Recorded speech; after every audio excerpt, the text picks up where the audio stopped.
Praise the lord. ప్రభువైన యేసు నామములో అందరికీ వందనములు. యేసయ్య మాటను ఈ కార్యక్రమాన్ని వీక్షించడానికి ప్రేమతో నేను మిమ్మను ఆహ్వానిస్తున్నాను. ఈ దినము యోహాను సువార్త 16వ అధ్యాయము 25వ వచనం నుండి 28 వచనాల వరకు మనము ధ్యానించుకుందాం.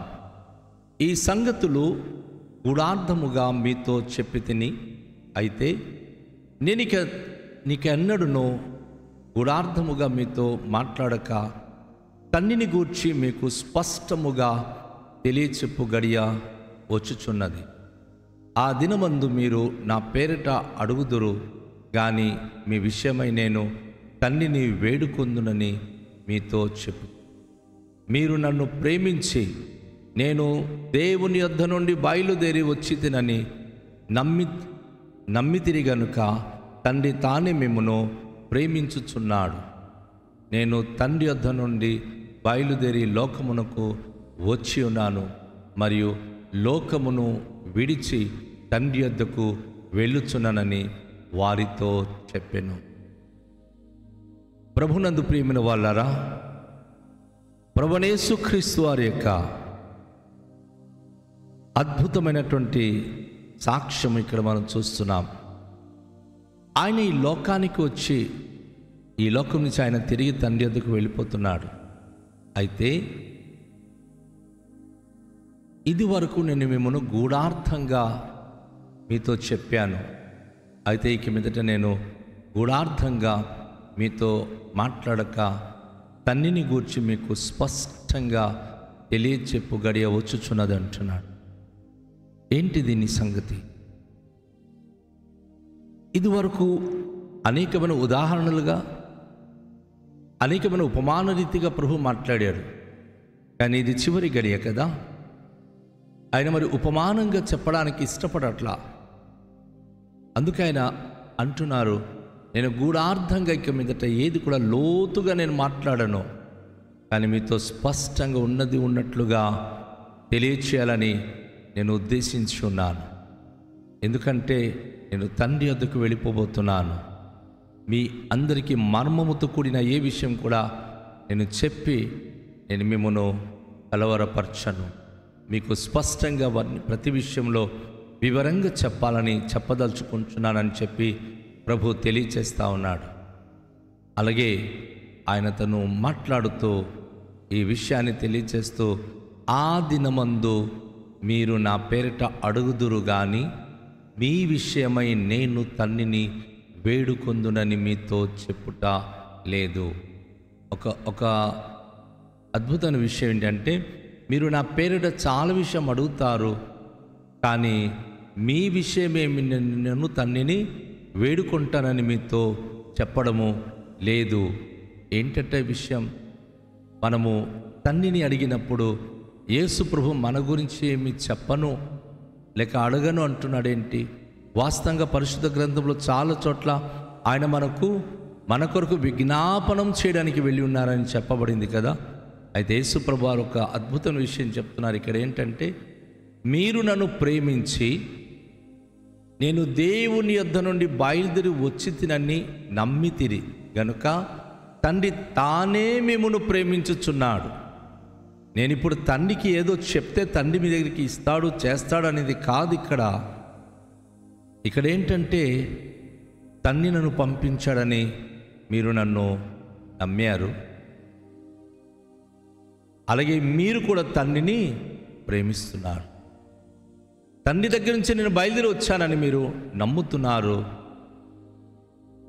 అందుకని తను పంపించిన వాణ్ణి యందు విశ్వాసం ఉంచిన మిమ్మును కూడా ఆయన ప్రేమిస్తున్నాడు. ప్రతి క్రైస్తవ బిడ్డలు ఇది గమనించాలి.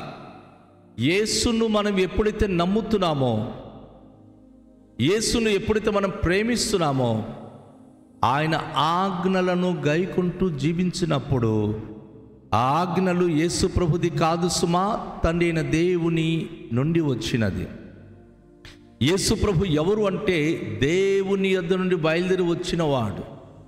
అంటే తండ్రి యొక్క బాహుబలము, తండ్రి యొక్క శక్తి, తండ్రి నుండి వచ్చిన ఆత్మ ప్రభావమే ప్రభు అయిన యేసుక్రీస్తు దేవదూత మరియమ్మతో మాట్లాడుతూ, అమ్మా, నువ్వు గర్భము ధరించి కుమారుని కంటావు. ఆయన మనిషి కుమారుడుగా పుడుతున్నాడు కాబట్టి మనుషుల కుమారుడు కాడు, ఆయన సర్వోన్నతుడైన దేవుని కుమారుడు. కానీ గమనించండి, సర్వోన్నతుడైన దేవుని కుమారుడై ఉండి కూడా మనిషి రూపము దాల్చి లోకములో ఉన్నంత కాలము యేసు ప్రభు పదే పదే ఒక మాట అనేవాడు, మనిషి కుమారుడు, మనిషి కుమారుడని తన గురించి తాను చెప్పుకునేవాడు. కానీ వాస్తవానికి యేసు ప్రభు మనిషి కుమారుడు కాడు, ఆయన సర్వోన్నతుడైన దేవుని అద్వితీయ కుమారుడు. దేవునిలో ఉన్న ఒక అంశము ఈ లోకానికి మానవధారిగా ఈ లోకానికి దిగి వచ్చింది. అందుకే నేను దేవుని యొద్ద నుండి బయలుదేరి వచ్చి తినని నమ్మితిరి గనుక తండ్రి తానే మిమ్మును ప్రేమించుచున్నాడు. యేసు ప్రభు పరలోకం చొచ్చిన వాడని ఎంతమంది హృదయంతరంగములో నమ్ముతున్నారో.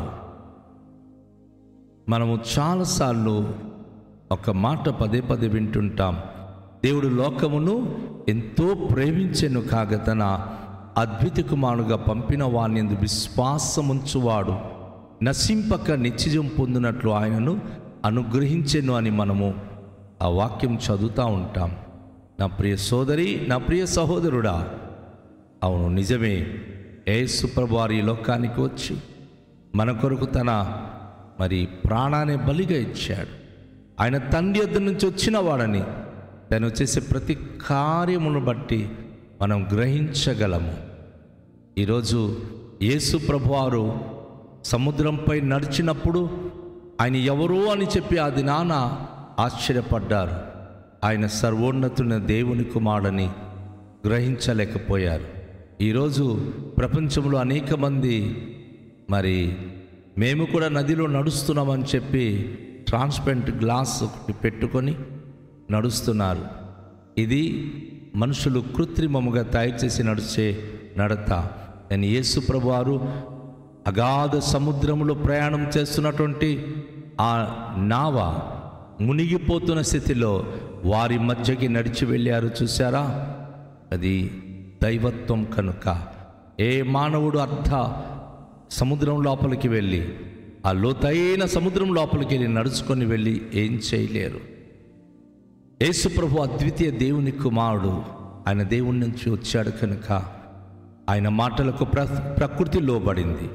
సముద్రం ఆయన మాట విన్నది, గాలి తుఫాను ఆయన మాట విన్నది, సృష్టి చరచర సమస్తమును కూడా జీవరాశులు ఆయన మాటలకు లోబడినది.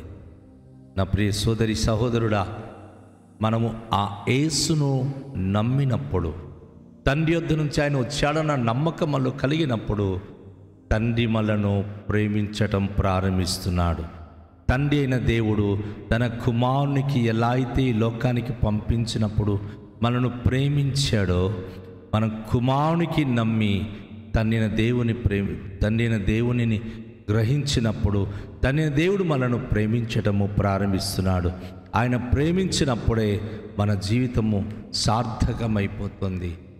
ఆయన అంటున్నాడు, నేను తండ్రి యొద్ద నుండి బయలుదేరి లోకమునకు వచ్చి ఉన్నాను, మరియు లోకమును విడిచి తండ్రి యొద్దకు వెళ్ళుచున్నానని వారితో చెప్పెను. ఇది జాగ్రత్తగా ప్రతి క్రైస్తవ బిడ్డల గుండెల్లో గుర్తుంచుకోవాలి. యేసు ప్రభువారు ఏ కొండ మీద వెలిసిన దేవుడు కాడు, ఏ బండ మీద శిల్పాలు చెక్కినటువంటి శిల్పకారుని ద్వారా వెలిసిన దేవుడు కాదు.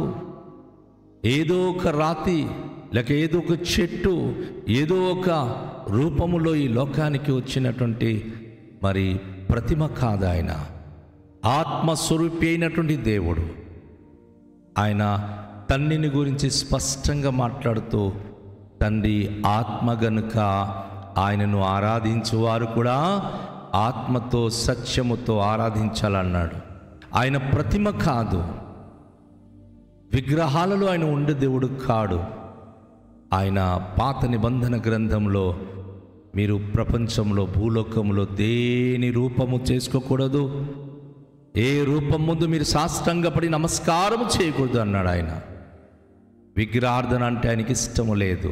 ఎందుకంటే దేవుడు ఒక విగ్రహంతో తనను సరిపోల్చే ఇష్టము లేదు. ఆయన అనంత జ్ఞాని, ఈ సర్వలోకమంత వ్యాప్తమై ఉన్నవాడు. ఆయన సర్వశక్తివంతుడైన దేవుడు. ఆయనకు ఒక 10-20 తలలు కానీ, చేతులు కానీ, కాళ్ళు కానీ కలిగి వికృత రూపము ధరించిన వాడు కాడాయన. తన స్వరూపంలో మానవునికి తయారు చేసినప్పటికీ యేసు ప్రభువారిక ఆ దివ్య స్వరూపము కోటి సూర్య ప్రభావము కంటే శక్తివంతమైనది. ఆయన తన భక్తుడైన మోషేతో ఆయన అంటాడు, ఏ కాలంలో ఏ నరుడు నన్ను చూచి బ్రతికి ఉండలేదు. ఆయన మహామహిమ స్వరూపుడు కనుక యేసు ప్రభు అని నామధేయంతో శరీరధారిగా మన మధ్య నివసించడానికి వచ్చాడు. ఆయన అందుకే అంటున్నాడు, నేను తండ్రి యొద్ద నుండి బయలుదేరి లోకమునకు వచ్చి ఉన్నాను. ఎందుకంటే లోకము ఆయనను తెలుసుకోవాలి. తండ్రి ఎలా ఉంటాడో యేసు ప్రభు ద్వారా నేర్చుకోవాలి. తండ్రి ఎక్కడుంటాడో యేసు ప్రభుయే మనకు మార్గదర్శిగా నడిపించాలి. మరియు లోకమును విడిచి తండ్రి యొద్దకు వెళుచున్నానని వారితో చెప్పాడు. నేను తండ్రి దగ్గర నుంచి వచ్చాను, చేయాల్సిన కార్యక్రమములు చేసి మరలా తిరిగి తండ్రి యొద్దకు వెళుతున్నాను. ఎందుకంటే వెళుతున్నాడు అంటే మానవ జాతి యేసును విశ్వసించినప్పుడు ఈ లోకము దాని ఆశలు గతించిపోబోతుంది. లోకము సర్వము నాశనము కాబోతుంది. లోకములో మనం చూస్తున్న ఏ కృత్యములు నిలిచి ఉండవు. ఆకాశము గతించిపోబోతుంది, భూమి గతించిపోబోతుంది, ఈ సృష్టి యావత్తు నిర్మూలము కాబోతుంది. అయితే నిర్మూలము కానిది ఒకటే, అది దేవునికి నమ్మిన పరిశుద్ధ భక్త జనాంగము ఆయన ఉండి రాజ్యానికి కొనిపోవాలి. అది ఆయనకున్న సంకల్పం. ఆయన ఉండే రాజ్యంలో మనందరం చేరాలి.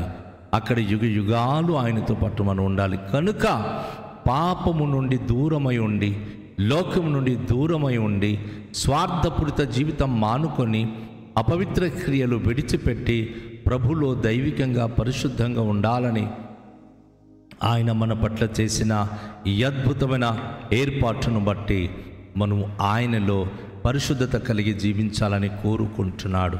రండి తలలోంచుకొని ప్రార్థిద్దాం. పరిశుద్ధుడా, మీకు వందనాలు. మమ్మను రక్షించడానికి మానవుడుగా దిగి వచ్చిన మా ప్రభు,